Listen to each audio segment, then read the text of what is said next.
인천 방주교회 이스트 청소년부 예배에 오신 여러분을 진심으로 사랑하고 환영합니다. 우리가 이 시간에 찬양을 드리기 전에 잠깐 기도했으면 좋겠습니다. 제가 기도하겠습니다. 하나님 아버지, 우리의 전심을 다하여 주님께 찬양을 드릴 수 있게 하여 주시옵소서. 우리들은 찬양할 마음도, 찬양할 의지도, 찬양할 힘도 우리에게서 나오지 않는다는 것을 너무나도 잘 압니다.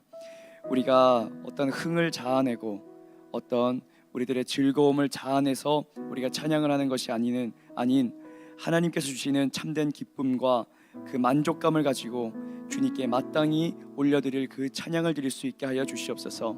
이 시간에도 우리를 다스리시고 우리를 통치하여 주시는 주님께 감사하며 사랑이 많으신 예수님의 이름으로 기도합니다. 아멘. 우리 함께 찬양하시겠습니다.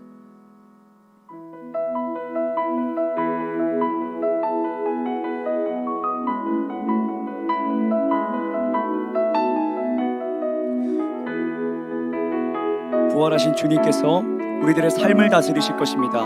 우리 이 시간 내 안에 계신 주님을 간절히 바라는 마음으로 함께 찬양하시겠습니다.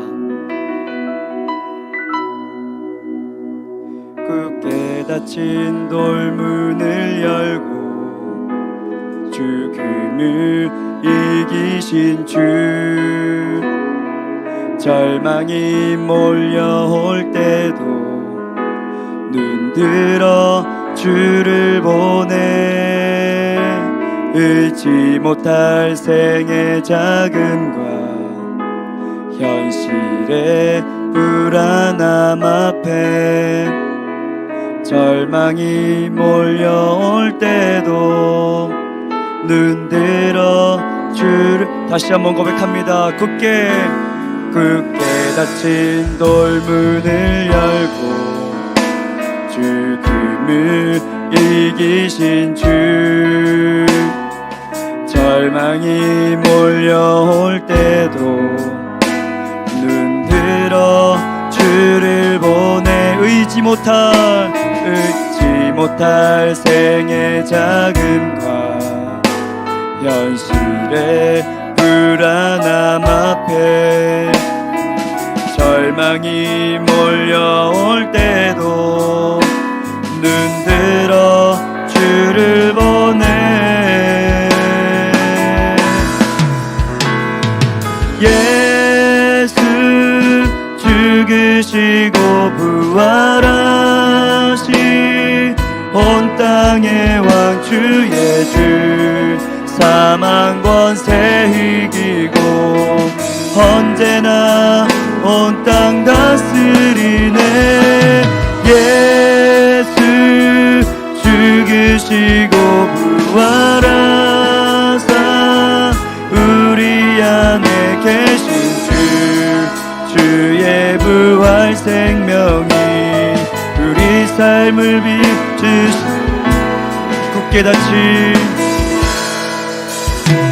굳게 닫힌 돌문을 열고 죽음을 이기신 주, 절망이 몰려올 때도 눈 들어 주를 보내. 잊지 못할 생의 자금과 현실의 불안함 앞에 절망이 몰려올 때도 눈 들어 주를 보내. 예수 죽으시고 부활하신 온 땅의 왕 주의 주, 사망 권세 이기고 언제나 온 땅 다스리네. 예수 죽으시고 부활하사 우리 안에 계신 주, 주의 부활 생명이 우리 삶을 예수 죽으시고 부활하신 온 땅의 왕 주의 주,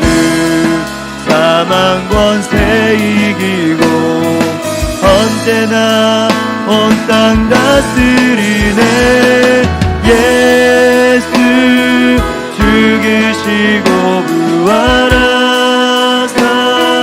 우리 안에 계신 주의 부활 생명이 우리 삶을 빚으시네.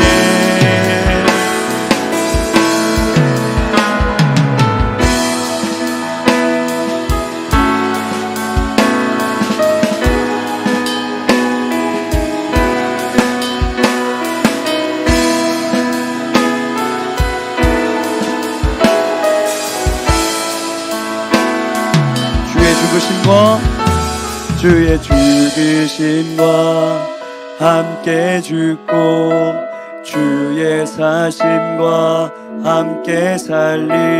주의 죽으심과 함께 죽고 주의 사심과 함께 살리. 주의 주의 사심과 함께 살리.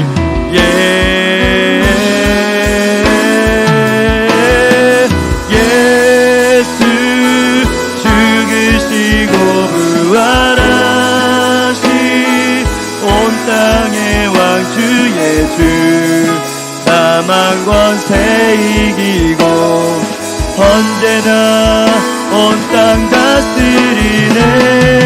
예수 죽으시고 부활하사 우리 안에 계신 주의 부활 생명이 우리 삶을 마지막으로 예수 죽으시고 부활하시 온 땅의 왕 주의 주 사망 권세 이기고 언제나 온 땅 다스리네. 예수 죽으시고 부활하사 우리 안에 계신 주의 부활 생명이 우리 삶을 빚으시네.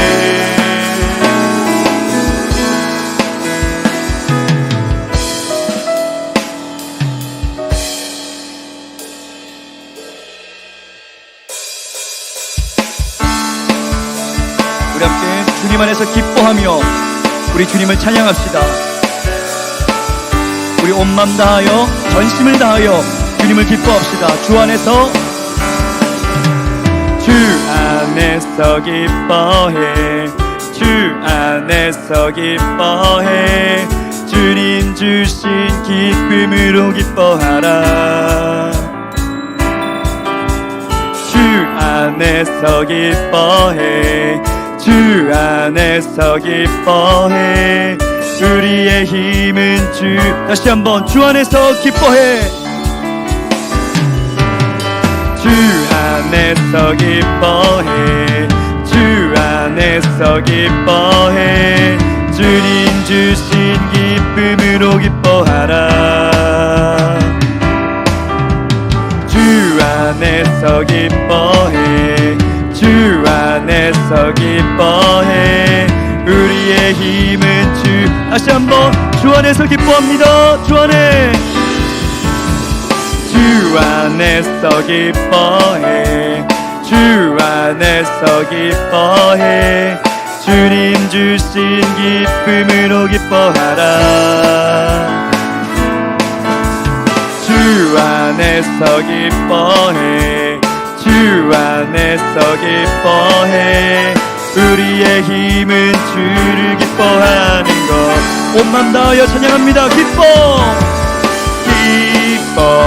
춤을 추며 크게 소리 높여 살아계신 주의 이름 내 마음 다해 찬양해. 주를 바라볼 때 새 힘 주시리. 우리의 힘을 주를 기뻐하. 다시 한번 주 안에서 기뻐합니다. 주 안에서 안에서 기뻐해 주 안에서 기뻐해 주님 주신 기쁨으로 기뻐하라 주 안에서 기뻐해 주 안에서 기뻐해 우리의 힘은 주를 기뻐하는 것 기뻐 춤을 추며 길게 소리 높여 살아계신 주의 이름 내 마음 다해 찬양해 주를 바라볼 때 새 힘 주시리 우리의 힘은 주 다시 한번 기뻐 춤을 추며 기뻐 춤을 추며 크게 소리 높여 살아계신 주의 이름 내 마음 다해 찬양해 주를 바라볼 때 새 힘 주시리 우리의 힘은 주를 믿음으로 고백합니다 무화과 나무 마르고 포도 열매 없어도 주님은 함께 하시니 나는 기뻐하고 즐거워하리로다 기뻐 춤을 추며 크게 소리 높여 살아계신 주의 이름 내 마음 다해 찬양해 주를 바라볼 때 새 힘 주시리 우리의 힘은 주 기뻐하며 승리의 노래를 부릅시다 기뻐하며 승리의 노래 부르리 그 백성 주가 회복시키시네 아멘 그 사랑으로 억눌렸던 자모와 칭찬과 명성 얻게 다시 전심으로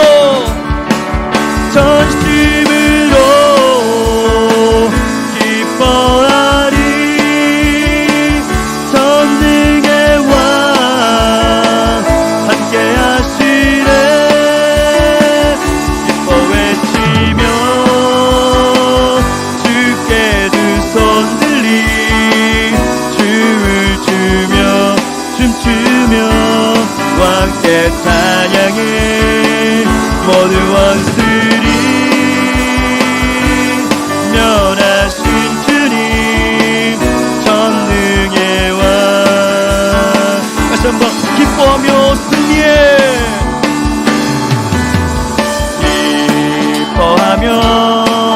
승리의 노래 부르리 그 백성 주가 회복시키시 아멘이시죠 그 사랑으로 억눌렸던 자모와 칭찬과 명성 얻게 그분이 바로 우리 주님이십니다 전심으로 기뻐하리 전능의 왕 함께 하시네 기뻐 외치며 주께 두 손 들리 춤을 추며 춤추며 왕께 찬양해 모든 원수를 멸하신 주님 전능의 왕 기뻐 외치며 주께 두 손 들며 기뻐 외치며 주께 두 손 들리 춤을 추며 왕께 찬양해 모든 원수를 멸하신 주님 전능의 왕 전능의 왕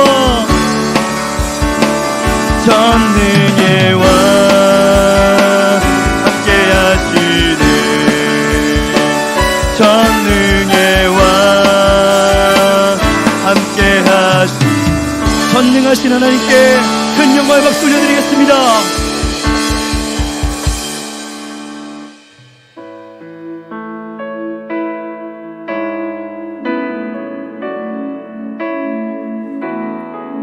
우리 계속해서 마음을 다하여 주님의 보좌 앞으로 나아갑니다.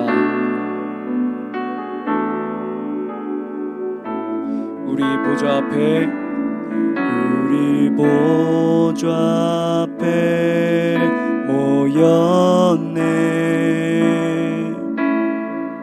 함께 주를 찬양하며 하나님의 사랑 그 아들 주셨네. 그의 피로 우린 구원받았네. 십자가에서 쏟으신 그 사랑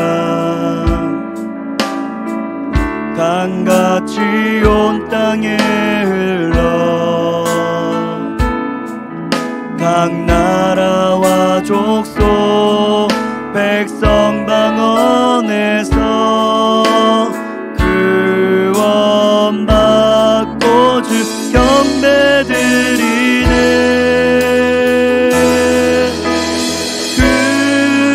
구원하심이 보좌에 앉으신 우리 하나님과 어린 양께 있도다. 구원하심이 보좌에 앉으신 우리 하나님과 어린 양께. 다시 한번 고백합니다. 우리 보좌 앞에, 보좌 앞에 모였네. 함께 주를 찬양하며 하나님의 사랑 그 아들 주셨네. 그의 피로 우린 구원받았네. 십자가에서 쏟으신 그 사랑 강같이 온 땅에 흘러 각 나라와 족속 백성 방언에서 구원받고 주 경배드리.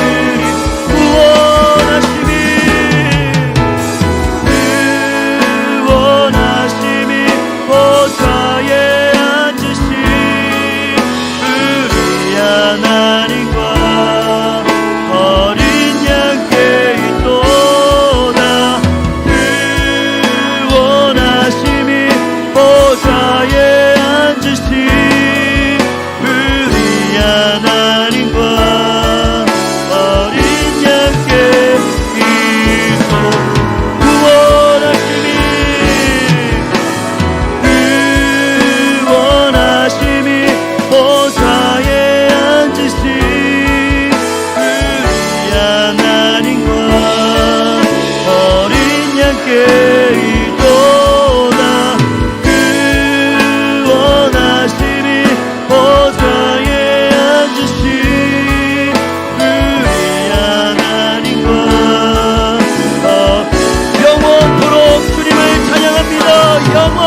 마지막으로 구원하심이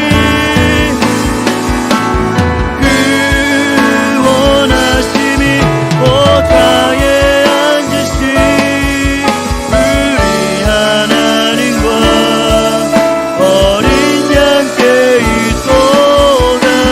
그 원하심이 보좌에 앉으신 우리 하나님과 어린 양께 우리 계속해서 이 마음을 가지고 주님 이름 부르며 성으로 주님 앞에 나아가겠습니다. 주여, 살아계신 주님, 우리의 마음 각자 각자에게 찾아가 두드려 주시고 역사하여 주옵소서. 우리의 마음에 굳어진 모든 것들, 우리들의 마음속에 소롱성을 치고 주님을 거부하는 모든 것들, 이 시간 주님의 음성을 듣고 다 허물어뜨리게 하여 주옵소서. 살아계신 주님의 음성을 우리에게 들려주옵소서. 우리들에게 말씀하시는 절박하고도 애처로운 주님의 음성을 우리가 이 시간 듣게 하여 주옵소서. 하나님, 마지막 때일수록 더욱더 경고를 받고 마지막 때일수록 더욱더 믿음을 지켜야 합니다. 아버지, 우리의 싸움이 끝나지 않게 하소서.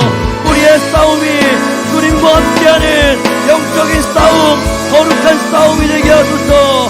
주여,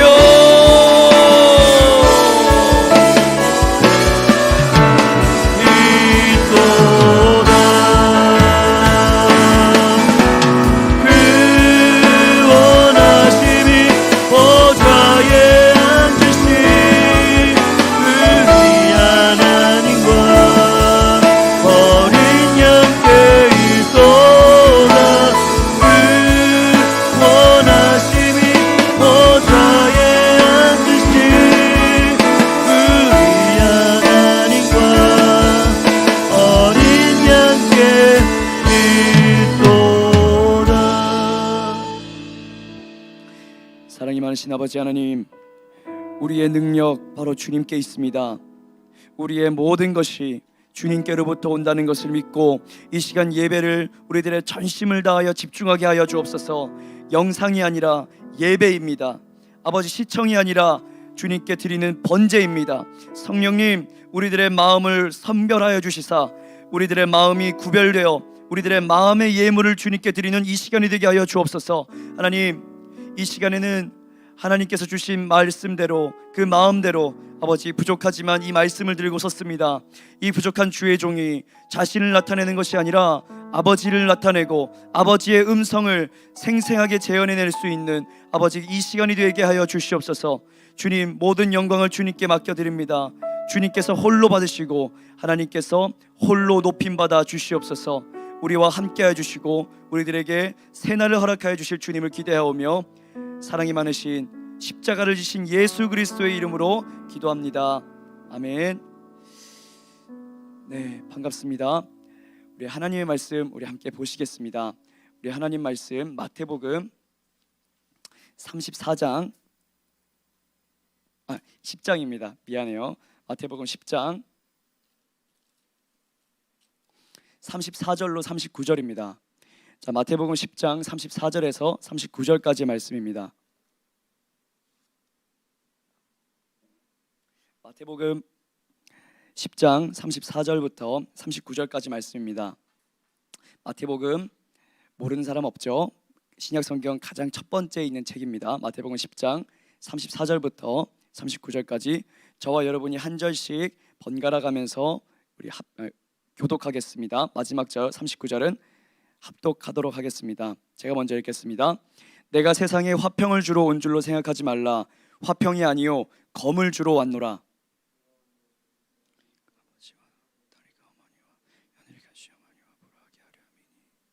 사람의 원수가 자기 집안 식구리라. 어머니를 나보다 더 사랑하는 자는 내게 합당하지 아니하고 아들이나 딸을 나보다 더 사랑하는 자도 내게 합당하지 아니하며 또 자기 십자가를 지고 나를 따르지 않는 자도 내게 합당하지 아니하니라. 자기 목숨을 얻는 자는 잃을 것이요 나를 위하여 자기 목숨을 잃는 자는 얻으리라. 아멘. 아멘.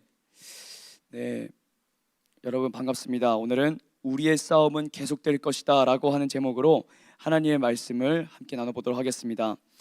벌써 1년째가 지난 것 같습니다.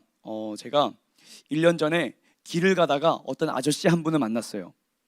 근데 이 아저씨를 제가 우연히 그냥 길거리 지나치게 되었는데 어딘가 모르게 왠지 알듯 말듯한 그런 얼굴이 있잖아요. 그런데 이 아저씨가 딱 그런 얼굴인 거예요. 그런데 아무리 생각해도 도무지 생각이 나지 않는데 이 아저씨가 저도 알아보지 못하고 또 저도 이 아저씨를 알아보지 못하고 서로 이렇게 딱 지나가는 그 순간에, 그 교차되는 그 순간에 이 아저씨가 누구인지를 제가 퍼뜩 깨닫게 되었어요. 이 아저씨가 누구냐면 지금으로부터 이 8년 전에 이 우리 방주교회에서 이 노숙인 급식 사역을 하던 때에 그 오셨던 그 손님분들 중에 한 분이신 거예요. 손님분들 중에. 그런데 참 놀라운 것은 이 아저씨의 모습이 그 8년 전의 모습과 비교했을 때 전혀 바뀐 것이 없다고 하는 거예요. 전혀. 단발머리예요. 어정쩡한 걸음걸이로 주머니에 손을 넣고 다녀요. 그리고 아무 할 일 없이 이리저리 서성이는 그러한 모습이 다 똑같았어요. 딱 한 가지만 빼고요. 그 아저씨가 입고 있는 잠바 색깔이 녹색이었다가 회색으로 바뀌었다는 것 외에는 아무것도 달라진 게 없었다라고 하는 거예요. 제가 그래서 그분을 보면서 생각했습니다. 아, 교회에 온다고 다 변화되는 것이 아니구나.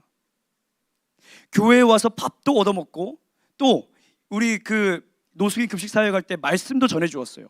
그래서 와서 밥도 얻어먹고 말씀도 얻어먹고 이 교회에 왔다 갔다 했지만 교회에 온다고 다 변화되는 것은 아니구나.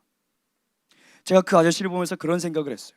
여러분, 교회에 오는 것이 중요한 것이 아닙니다. 교회에 오는 것은 신앙생활을 시작하겠다라고 하는 의지의 첫 걸음이지 그것이 전부가 아니라고 하는 거예요. 예배가 전부입니까? 예배가 전부가 아니에요. 예배는 내 신앙생활에 있어서 가장 첫 걸음이자 그렇게 시작 단계일 뿐이지 이것으로 전부가 되어서는 안 된다라고 하는 거예요. 그런데 교회에 오면 가장 중요한 것이 무엇이냐? 그것은 바로 이것입니다. 내가 변화되어야 되겠다고 하는 결심이 가장 중요한 거예요. 제가 다비다의 집 우철민 선교사님과 몇 번 대화를 해본 적이 있어요. 제가 직접 찾아가서 뵙기도 했고 우철민 선교사님께서 저를 불러서 제가 가본 적도 있어요. 근데 우철민 선교사님이 그러시더라고요. 자기의 예전 이야기를 막 이제 이야기를 해주시면서 나는 3살 때부터 아주 어렸을 때부터 부모에게 버려져 비닐하우스에서 그 추운 겨울을 지냈어. 그러면서 나는 술도 하고 어린 나이에 담배도 피고 정말 나쁜 짓이라고 할 것은 다 했어. 그런데 내가 박보영 목사님을 만나서 그 하나님의 말씀을 듣고 이제 가르침을 받기 시작했는데 박보영 목사님이 나에게 말씀하시더라. 너는 다른 애들은 다 실패했어. 다른 내 옆에 있던 다른 애들은 다 실패하고 도망을 가버렸어. 그런데 너만은 살았어. 넌 그게 왠 줄 아니? 왜요? 너는 그래도 난 이렇게 살아선 안 돼. 더 이상 이렇게 살면 안 되겠어. 라고 하는 그 의지가 있었기 때문이란다. 저에게 그 이야기를 해주시는 거예요. 여러분, 가장 밑바닥에 있었던 이 우철민 선교사님의 그 삶도 무엇 때문에 변했다고요? 결심이요. 결심. 하나님의 말씀을 듣고 또 박보현 목사님께서 말씀해 주시는 정말 하나님을 만날 수 있는 그 정말 그 좁은 길을 우리가 듣고서도 결심하지 않으면 아무 일도 안 일어난다는 거예요. 교회에 와서 중요한 것은 예배 드리는 것이 아닙니다. 교회에 와서 중요한 것은 정말로 내가 예수님을 만나고 결심을 하는 것이 중요하다고 하는 거예요. 여러분, 가나안 성도라고 하는 말을 한 번쯤 들어보셨을 거예요. 여러분, 가나안 성도 거꾸로 하면 뭐죠? 안 나가 성도예요. 분명히 설문지 이 종교란에 표시는 합니다. 기독교 딱 표시는 하는데 교회를 안 나가는 거예요. 그래서 이 말씀을 준비하면서 이 기독교 연합신문이라고 하는 이 신문사의 기사를 보는데 이 교회 다니는 사람들을 대상으로 설문조사를 했다고 합니다.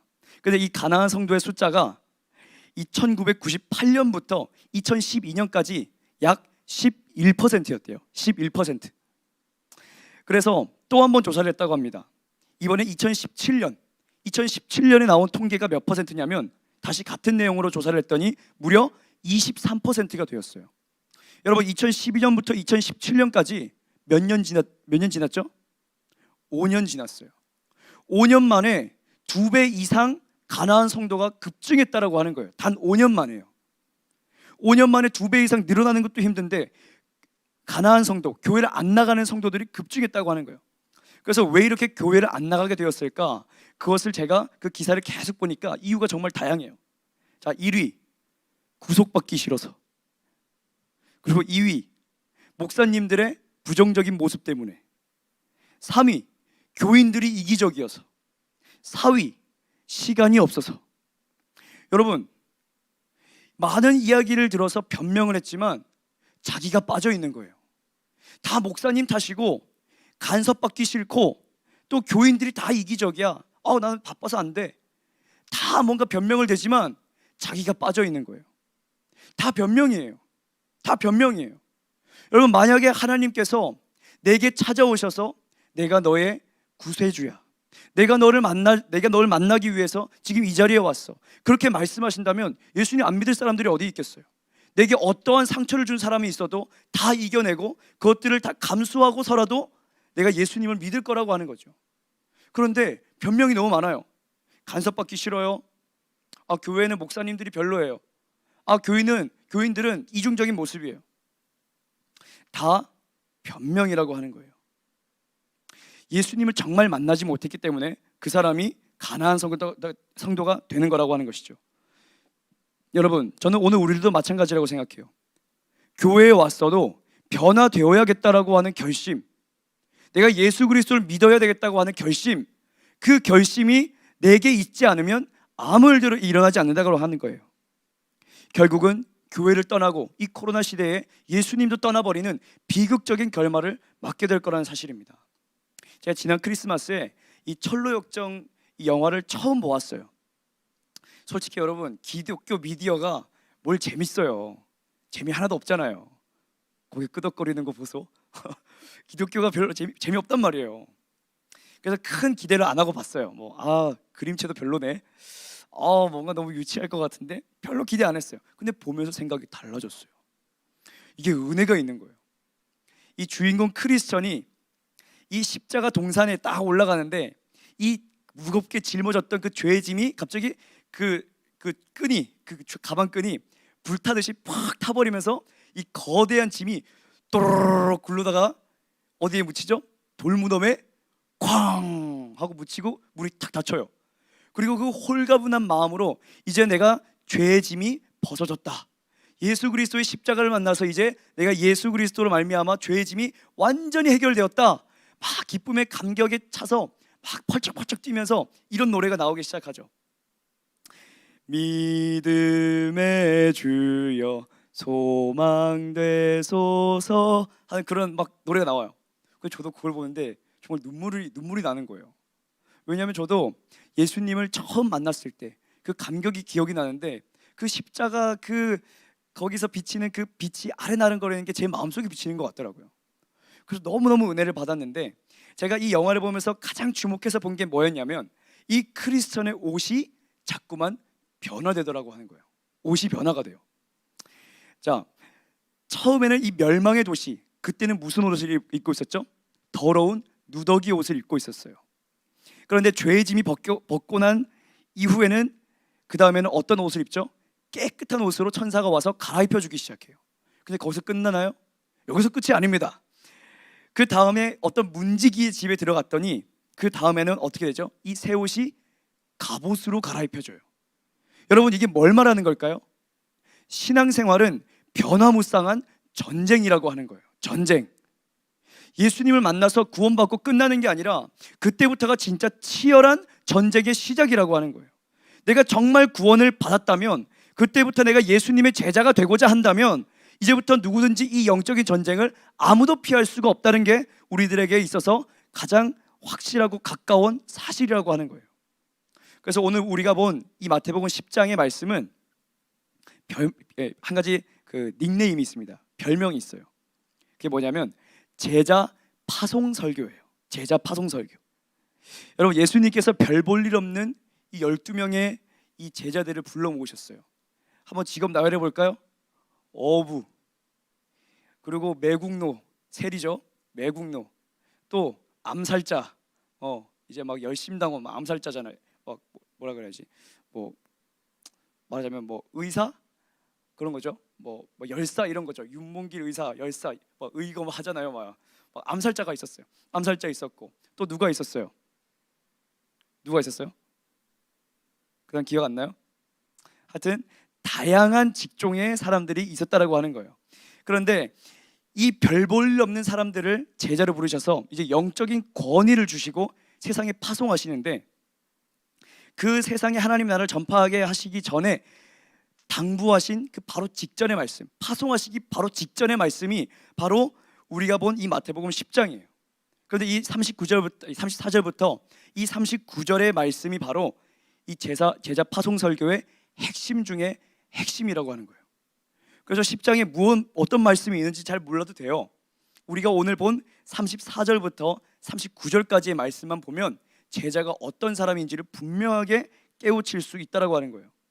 자, 여기서 주님은 영적인 전쟁을 치러야 하는 이 제자들에게 이렇게 말씀하십니다. 내가 너희들에게 검을 주러 왔다. 너희들은 영적인 싸움을 싸워내야 되고 승리해야 된다. 그렇지 않으면 너희들은 제자가 될 수 없어. 예수님은 이 제자들에게 검을 줄 테니까 이것을 가지고 싸워 승리하라고 말씀을 하시는 거예요. 그래서 이 말씀은 오늘 우리들에게도 똑같이 적용되는 말씀입니다. 그렇지 않아요? 예수님이 저와 여러분의 스승이시요, 또 우리들은 예수님의 제자 그 된 사람들이기 때문에 이 예수님께서 하신 말씀은 곧 우리들을 향해 하신 말씀이 분명히 알아야 한다고 하는 거죠. 자, 그러면 우리가 싸워야 하는 대상이 뭐냐, 그것을 좀 나누려고 하는데, 자, 먼저 거짓된 평화와 싸워야 된다는 거예요. 거짓된 평화. 34절 봅니다. 내가 세상에 화평을 주러 온 줄로 생각하지 말라. 화평을 주러 온 것이 아니요 검을 주러 왔노라. 예수님은 이 세상에 화평을 주러 온 것이 아니라 검을 주러 오셨대요. 검. 여러분 잠깐 이거 좀 꺼주시면 안 될까요? 너무 덥네요. 이게 너무 더워요. 예수님은 우리들에게 검을 주러 오셨는데 이 말씀을 보고서 오해하시면 안 돼요, 여러분. 예수님이 검을 줬으니까 이걸 막 사람을 찔르라고 하신 걸까요? 그게 아니라는 거예요. 제가 예전에 기독교 서점을 딱 갔더니 한 서점에 들어가는데 이 기독교 코너, 이제 아주 그냥 집중적으로 많은 그 코너가 있어요. 근데 책이 뭐가 있냐 살펴보니까 한 책이 저의 눈에 들어오는 거예요. 딱 봐도 수상한 책들 있잖아요. 표지가 아주 이상하고 그림이 아주 이상하고 뭔가 제목부터 뭔가 이렇게 반기독교적인 것 같은 그런 내용이 있잖아요. 그래서 어떤 한 책을 봤는데 제목이 젤롯이에요. 젤롯. 여러분 젤롯 알아요? 젤롯? 열심당원 암살자예요. 자, 이 젤롯이 이 열심당원인데 거기에 어떤 표지에 어떤 사진이 박혀 있는가 하면은 예수님의 얼굴이 박혀 있는 거예요. 젤롯, 예수님 얼굴, 땅. 그럼 뭘 말하는 거예요? 예수님이 곧 열심당원이었다.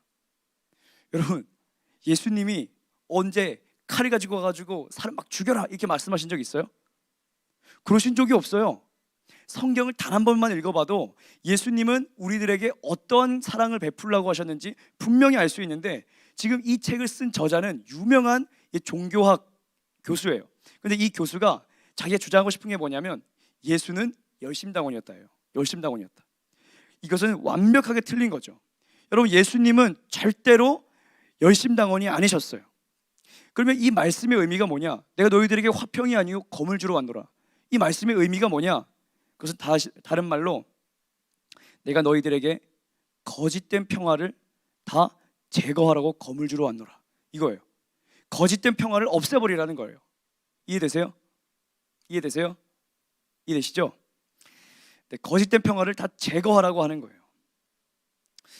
여러분, 이제 우리가 코로나가 이제 시작되면서 지금 많은 시간이 지났어요. 이게 1년 정도까지 갈 거라고는 정말 예상을 못했어요. 그냥 몇 개월 하다가 뭐 몇 명 좀 이렇게 아프다가 끝나겠지? 근데 아직도 안 끝나고 있어요. 이게 언제까지 지속될지는 아무도 몰라요, 여러분. 아마 이번 해가 다 가지 않을까요? 아마 이번 연도가 다 끝나지 않을까요? 코로나 때문에. 근데 이제 저는 정말 고3 학생들이 앞으로 이 고3 학생들이 어떻게 살아갈까? 이 험한 세상 어떻게 살아갈까? 그게 정말 걱정이 되거든요. 근데 작년 고3 아이들 중에도 이제 갓 20살이 되려고 하니까 고난이 왔던 아이들이 있었어요. 몇몇 아이들이 있었어요. 이제 20살이 딱 되면은 가장 첫 번째로 친구들이 뭐 하자 그러죠? 야, 술집 좀 가자. 민증 도용해가지고 술집 가자. 그래요. 저한테도 그랬거든요. 제가 20살 될 쯤에 친구들이랑 할 때 막 그랬거든요. 그땐 예수님 안 믿어가지고 여기까지. 자, 어쨌든 하여튼 여러분 20살 되면은 술의 유혹이 찾아오기 시작해요. 또 20살이 되면 막 온갖 것들의 유혹이 찾아오기 시작하는데 작년에 졸업했던 아이들 중에도 그런 유혹이 찾아온 아이들이 있었어요. 그런데 이 학생이 이 친구들한테 당당히 말하는 거예요. 나 예수님 믿는 사람이야. 난 너희들이랑 놀 수 없어. 근데 이 친구들이 그냥 1년, 뭐 2년 그런 친구들이 아니라 뭐 6년 그 이상 그렇게 오래된 친구들인데 자기랑 아주 어렸을 적 또래부터 같이 자랐던 친구들인데 이 친구들이 술 먹자라고 권유를 하니까 아니야, 난 너희들이랑 놀 수 없어 라고 정말 결단하고 그렇게 왕따가 되었다라고 하는 거예요. 근데 진짜 이 친구들이 얼마나 지독하게 괴롭히는지 막 카톡으로 단체방 만들어가지고 이제 얘를 계속 초대하는 거예요. 초대, 나가면 초대. 그래서 계속 괴롭히는 거예요. 뭐 너 안 가지? 넌 역시 뭐 교회 가야 되지? 아주 빈정거리면서 아주 이런 뭐랄까요, 온라인상에서 폭력을 행했던 거죠. 이 가운데서 사람들은 다 포기할걸요. 이 정도면 그냥 술은 안 마셔도 같이만 가줘야겠다, 이 정도로 타협할걸요. 근데 이 아이는 그러지 않았어요. 이 아이는 자기가 욕먹고 비아냥거림을 당하고 모욕을 당해도 하나님을 지켜드리겠다라고 하는 결심으로 이 친구들이랑 완전히 절교를 해버린 거예요. 완전히 끊어버린 거예요. 막 6년 7년 지기 친구들인데. 근데 그때 당시엔 정말로 힘들었지만 지금 어떻게 되는지 아세요? 지금은 그 친구들이랑 전혀 연락을 하지 않는데요. 더 이상 공격도 하지 않는데요. 이제는 대학교 가서 더 좋은 사람들을 만나고 새로운 친구들을 만나기 시작했대요. 여러분, 우리에게도 이런 거짓된 평화의 유혹이 찾아옵니다. 야, 뭘 하나님을 지켜드려? 야, 나도 예수 믿거든? 야, 그냥 술자리 같이만 가. 안 마셔도 돼. 따라만 놔. 이런 식으로 아주 타협을 하는 거예요. 많은 사람들이 이 거짓된 평화에 다 그냥 타협을 해버리는 거예요. 그러면 안 된다는 거예요. 여러분, 거짓된 평화는 다 잘라버려야 되는 거예요. 내가 거짓된 평화 자꾸만 타협하면 타협할수록 우리들의 믿음은 점점점 도미노처럼 무너지고 우리들의 믿음의 성곽은 완전히 허물어져서 느헤미야가 보았던 그 처참하게 불탄 이 성벽, 예루살렘 성벽과 같이 무너진 성벽이 되고야 만다라고 하는 거예요. 오늘 저와 여러분이 거짓된 평화, 이 평화를 주님이 주신 검으로 맞서 싸워 승리하시는 저와 여러분이 되기를 원합니다. 자, 우리 마지막으로 한번 보겠습니다. 우리 마지막으로 우리가 싸워야 할 대상이 뭐냐? 따라해 보겠습니다. 나 자신이다. 나 자신. 나 자신이 바로 내가 싸워 승리해야 할 마지막 대상이라고 하는 거예요. 자, 38절 39절 보겠습니다. 시작. 또 자기 십자가를 지고 나를 따르지 않는 자도 내게 합당하지 아니하니라. 자기 목숨을 얻는 자는 잃을 것이요 나를 위하여 자기 목숨을 잃는 자는 얻으리라. 여러분, 이 세상에 자기 자신보다 중요한 것이 있을까요? 여러분, 가족이라 그러면 나보다 중요하다라고 사람들이 말을 하죠. 일본에서 한 가지 실험을 한 게 있어요. 일본이 아주 생체 실험 많이 했잖아요. 그렇죠? 아주 악랄한 짓을 많이 했어요. 그런데 우리나라 이제 사람들을 잡아갔는데 특별히 어떤 사람들을 또 잡아갔냐면 아이를 가진, 갓난 아이를 가진 이 어머니들을 잡아갔대요. 왜? 이 어머니의 모성애를 확인하고 싶어서. 완전 악마 같지 않아요? 모성애를 확인하고 싶어서 이 어머니들을 막 잡아가지고 어떻게 했냐면 이 철판이 아주 깔린 그 방 안에 이 어머니를 넣는다고 합니다. 아기랑 같이요. 그럼 아기를 어머니가 끌어안고 있겠죠. 그런데 이제 이 바닥을 서서히 데우기 시작해요. 철판에 아무것도 더 씌우지도 않고 그 뜨거운 철판 그대로를 계속 달구는 거예요. 계속 달궈요. 그러면 이 어머니가 처음에는 어쩔 줄 몰랐는데요. 뜨거 하면서 막 펄쩍펄쩍 뛰면서 아기를 안고 막 이렇게 펄쩍펄쩍 뛴대요. 그런데도 계속 봐주지 않고 계속 온도를 올리면 이 어머니가 아기를 번쩍 들고 막 뛰어가지고 막 살려주세요 소리를 막 질러요. 그런데 더 뜨겁게 하잖아요. 어떤 결과가 나온지 아세요? 이 어머니가 자기가 갓난아이를 바닥에 깔고 그 위에 올라서는 거예요. 그 위에. 여러분, 인간의 내면에는 바로 나 자신이라고 하는 가장 무서운 적이 숨어 있어요. 내가 저 사람을 사랑해. 내가 저 사람을 정말 아껴. 난 저 사람을 위해서 목숨도 버릴 수 있어. 그렇지만 끝장을 보기 시작하면 아무도 장담할 수 없다라고 하는 거예요. 그런데 예수님을 생각해 보세요. 예수님은 누구를 위해 죽으셨죠? 우리 예수님은 누구를 위해 죽으셨죠? 나와 여러분들. 자기 자신을 위해 죽으신 게 아니라 우리를 사랑하사 자기 자신을 버리셨다라고 갈라디아서 2장 20절은 말하고 있어요. 아니, 그 강력하다던, 그 뜨겁다던, 떨쳐낼 수 없다던 그 모성에 마저도 그 죽음 앞에서는 나 살고 너 죽어라 라고 하는 것이 인간의 사랑인데, 예수님은 그 사랑을 초월하셔서 아가페적인 사랑으로 우리를 찾아와셔서 우리를 대신해서 죽으신 거예요. 그런데 많은 사람들이 이것을 알지 못해요. 예수님이 나를 위해 죽으셨다고? 그렇겠지 뭐.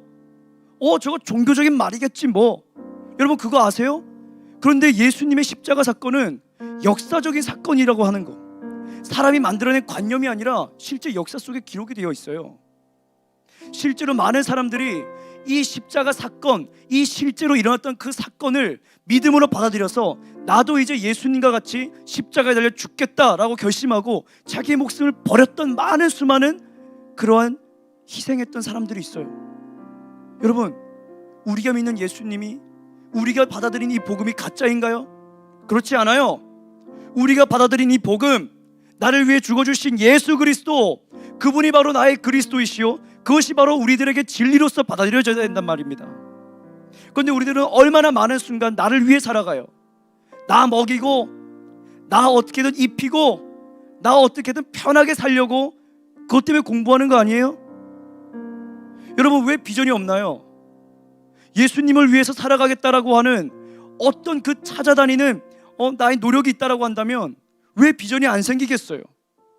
그냥 공부 열심히만 하면 아무런 비전이 없죠. 아무런 비전이 없어요. 왜? 또 나를 위해서 살아가는 삶의 연장선이니까. 여러분, 나를 위해 살지 마세요. 나를 위해 죽어주신 예수 그리스도를 위해 살아가세요. 예수님이 우리를 위해서 지금도 이렇게 피 흘리시면서, 지금도 이렇게 눈물을 흘리시면서, 지금도 이렇게 성령을 보내시면서 내가 여기 있다, 내가 너를 사랑한다, 내가 너의 마음에 들어갈 수는 없겠니, 너의 마음의 성문을 열고 나를 영접할 수는 없겠니 라고 주님은 우리들에게 그렇게 말씀하시는 거예요. 여러분, 우리들의 우선순위가 바뀌어야 합니다. 우리들의 우선순위가 바뀌어야 돼요.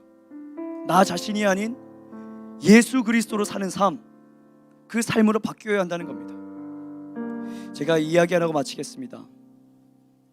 제가 이번 주일은 참 우울했어요.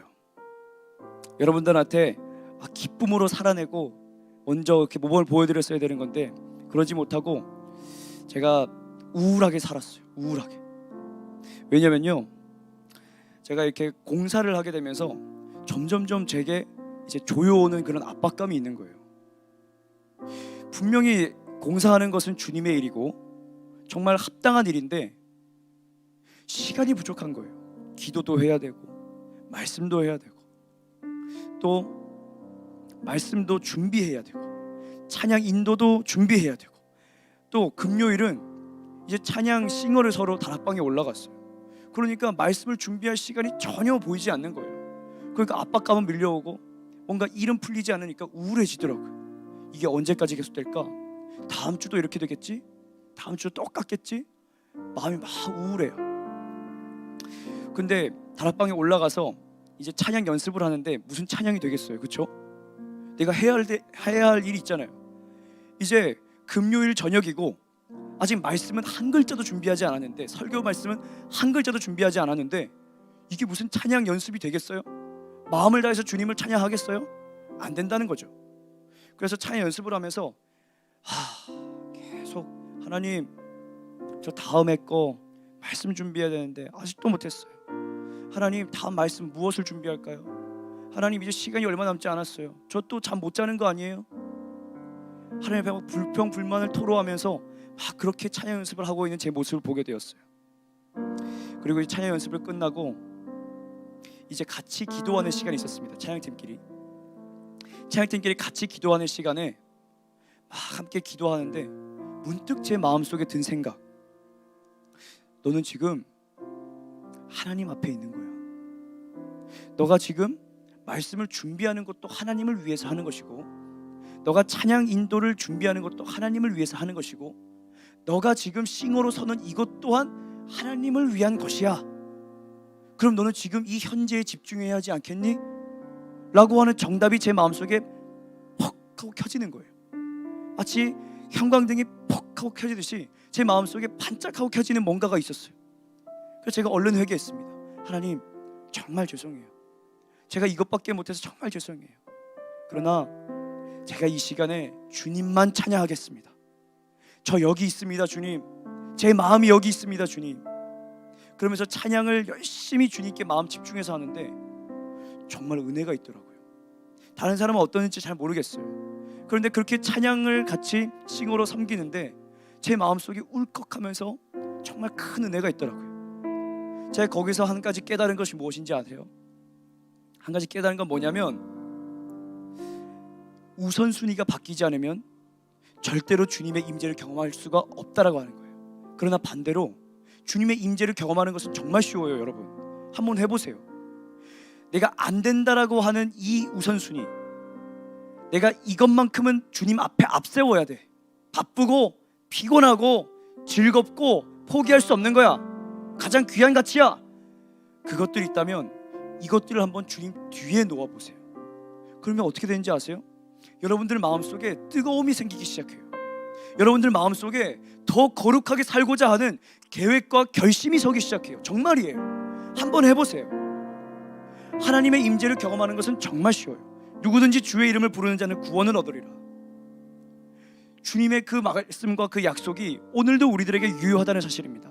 사랑하는 여러분, 우리들의 싸움은 계속되어야 돼요. 우리들의 싸움은 계속되어야 될 것이고, 우리들의 싸움은 멈춰서는 안 될 것이에요. 이 코로나 시대에 예수 그리스도를 저버리는 사람들이 너무너무 많을 거라고 하는 것이 이젠 예언도 아니에요. 이제는 실제예요. 여러분들이 가진 믿음을 돌아보셔야 돼요. 여러분들이 가진 믿음이 정말로 환난과 핍박과 어려움 가운데에서도, 불시험 가운데에서도 소멸되어 버리지 않을 그 믿음입니까? 그 믿음을 가지고 있어야 우리들은 예수 그리스도를 가장 좋은 분으로 만날 수 있다고 하는 거예요. 오늘 여러분들에게 도전합니다. 여러분, 나 자신과 싸우세요. 나 자신과 싸우고 여러분들에게 마귀가 주고 있는 그 거짓된 평화와 싸우세요. 주님이 주신 검을 가지고 이 거짓된 평화를 잘라버리고 나 자신을 위하는 내 이기적인 자아와 자꾸만 싸워서 승리하세요. 마침내 주님이 오실 때에 여러분들은 제자로 드러날 것입니다. 우리 이스트 모두가 마지막 날 제자로서 드러나는 귀한 주님의 자녀들이 되길 바랍니다. 우리 시간 이 결단함으로써 오늘 하나님 앞에 나아가 볼까요? 이 땅의 황무함을 보소서. 이 땅의 황무함을 보소서. 정말 우리들의 마음판이 황무하고 우리들의 사는 이 시대가 황무하지 않나요? 우리가 이때에 이 찬양으로서 우리들의 마음을 열고 우리 함께 기도했으면 좋겠습니다.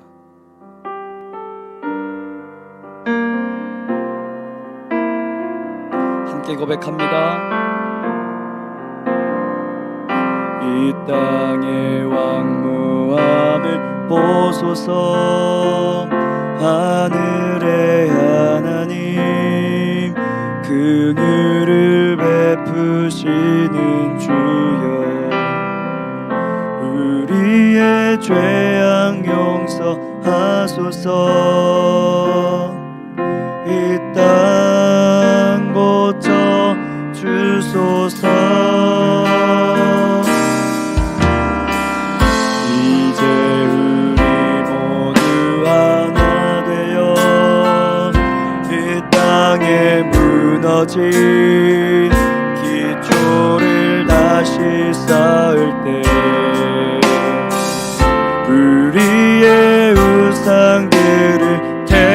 주신 성령의 불 임하소서. 불의 불길 타오르게 하소서. 진리의 말씀 이 땅 새롭게 하소서. 은혜의 강물 흐르게 하소서. 성령의 바람 이제 불어와. 오 주의 영광 가득한 새날 주소서. 오 주님 나라 이 땅에 임하. 오 주의 영광. 오 주의 영광 가득한 새날 주소서. 오 주님 나라 이 땅에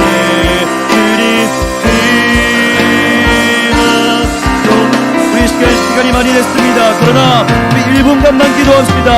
성령님, 이 땅에서 마지막 싸움을 끝까지 싸우고 승리하여 주님의 얼굴을 배우는 강하고 용사와 같은 믿음을 내게도 허락하여 주시옵소서. 우리들의 믿음이 견고해지도록 정성으로 기도하시겠습니다. 주여.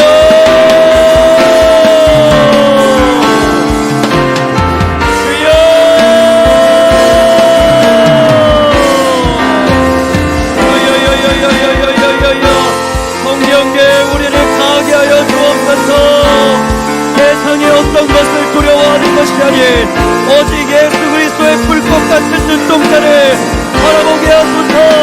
주님의 그 불꽃과 같은 눈동자 앞에 우리들의 모든 마음과 모든 죄악의 허물들이 다 속죄하여 주옵소서. 예수 그리스도의 능력, 예수 그리스도의 밝은 빛 비추어 주시옵소서. 십자가를 만나게 하옵소서. 주여. 주여.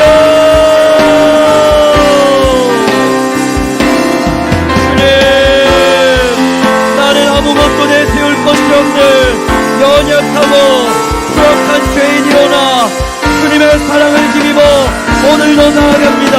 예수 그리스도의 기쁘림을 받아 주님의 새 언약에 참여한 자가 되었사오니 아버지, 날마다 나를 돌아보고 나의 믿음을 돌아보고 나의 마음을 회개하며 날마다 예수 그리스도의 성전으로 한 걸음 한 걸음 나아가게 하옵소서. 마침내 그리스도의 계절이 올 것입니다. 아버지, 이 겨울이 지나고 그리스도의 봄이 올 것을 믿습니다. 이 세대에 안비를 허락하여 주옵소서. 주님.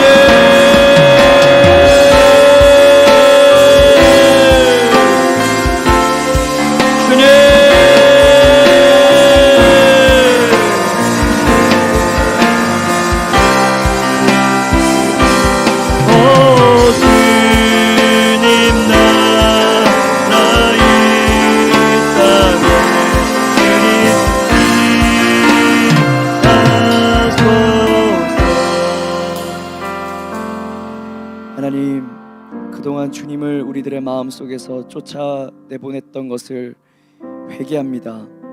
나는 죄가 없다고 말하고 나는 다른 사람들보다 선하다고 말했지만 내 안에 하나님이 계시지 않는 그것 하나만으로도 우리들은 지옥에 갈 수밖에 없는 죄인들입니다. 주님이 우리들에게 주신 이 귀한 복음을 멸시하고 무시하고 귀찮아했던 우리들의 죄악된 모습들을 용서하여 주시고 이제는 나를 위해서 죽어주신 예수 그리스도의 단 한 사랑을 우리가 마음속에 심어 이제는 열매를 맺는 그리스도인이 되게 하여 주시옵소서. 오늘 말씀 모든 사람들의 마음속에 심겨서 튼실하고 견실한 주님의 귀한 포도나무가 될 수 있도록 역사해 주실 것을 믿습니다. 모든 아이들, 모든 영혼들 주님께 맡겨드리오며 홀로 영광 받아주시오며 사랑이 많으신 예수님의 이름으로 기도합니다. 아멘. 우리 주님의 기도로 예배 마치겠습니다.